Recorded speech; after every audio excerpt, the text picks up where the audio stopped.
আসসালামু আলাইকুম। দেশ ও প্রবাস যে যেখান থেকে দেখছেন সকলকে জানাই আন্তরিক শুভেচ্ছা অভিনন্দন। বিশেষ করে খামারি ভাই বোনেরা, নতুন উদ্যোক্তারা যারা 2026 সালে খামার প্রতিষ্ঠা করবেন, সেই সব ভাইদের উদ্দেশ্যে বলতে চাই, আপনারা অন্ততপক্ষে 3 মাস আগে ঘাস চাষ করে নেবেন। ঘাসের চাষ করে বাম্পার ফলন ফলিয়ে আপনার চাহিদা মোতাবেক আপনি গবাদি পশু উত্তোলন করবেন আপনার খামারে। আপনি কখনই দশে পড়বেন না, ঝুঁকিতে পড়বেন না, লসে পড়বেন না। কারণ ঘাস চাষ না করে যদি কেউ গবাদি পশু পালন করার স্বপ্ন দেখেন, সে অচিরেই কিন্তু খামার ধস নেমে যাবে, ঝুঁকিতে পড়বেন।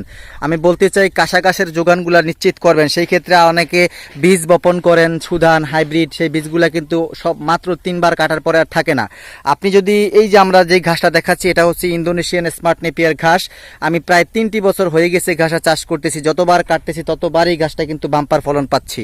আপনি অনায়াসে 5 থেকে 7 বছরের জন্য প্রোডাকশন নিশ্চিত করার জন্য আপনি একবার ঘাস চাষ করবেন, বারবার ফলন পাবেন। বছরে প্রায় 8 বার কেটে গবাদি পশুকে খাওয়াতে পারবেন। সর্বনিম্ন 8 বার কাটাবেন দর্শক। প্রথম পর্যায়ে হয়তোবা 1.5 থেকে 2 মাস সময় লাগবে। তারপরে প্রতি মাস অন্তর অন্তর আপনি ঘাসটি কেটে গবাদি পশুকে খাওয়াতে পারবেন।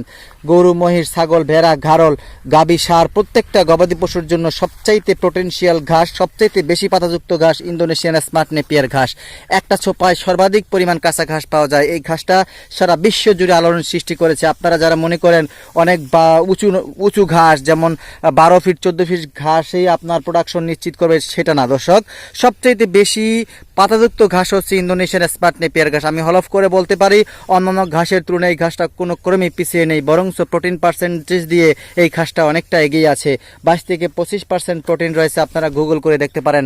দেখেন, অল্প কিছুদিন পূর্বে আমরা ঘাসটা কেটেছি, সেখানে কিন্তু ঘাসটা আবার পুনরায় হয়ে যাচ্ছে। আপনি এক প্রান্ত থেকে ঘাস কেটে খাওয়াবেন, জমির শেষ প্রান্তে যাওয়ার পরে দেখবেন পিছনে ফিরে আবারও ঘাসগুলো আপনার খাওয়ানোর উপযোগী হয়ে গিয়েছে। আপনারা দেখতে পাচ্ছেন, এখান থেকে কিন্তু আবার ইতিমধ্যে ঘাস কাটা হচ্ছে। এই ঘাসগুলো স্টেপ বাই স্টেপ আমরা কেটে সারতে পারি না দর্শক, আবারও গবাদি পশুকে খাওয়ানোর উপযোগী হয়ে যায়। আমি এখন দেখাবো আপনাদের উদ্দেশ্যে আমরা কি কাটিংগুলো প্রস্তুত করে আমরা আপনাদের কাটিংগুলো দিয়ে থাকি। দেখেন দর্শক, এই হচ্ছে আমাদের ঘাসের কাটিং, শতভাগ পরিপক্ক শিকড়যুক্ত ঘাসের কাটিং, মোটা কাটিং।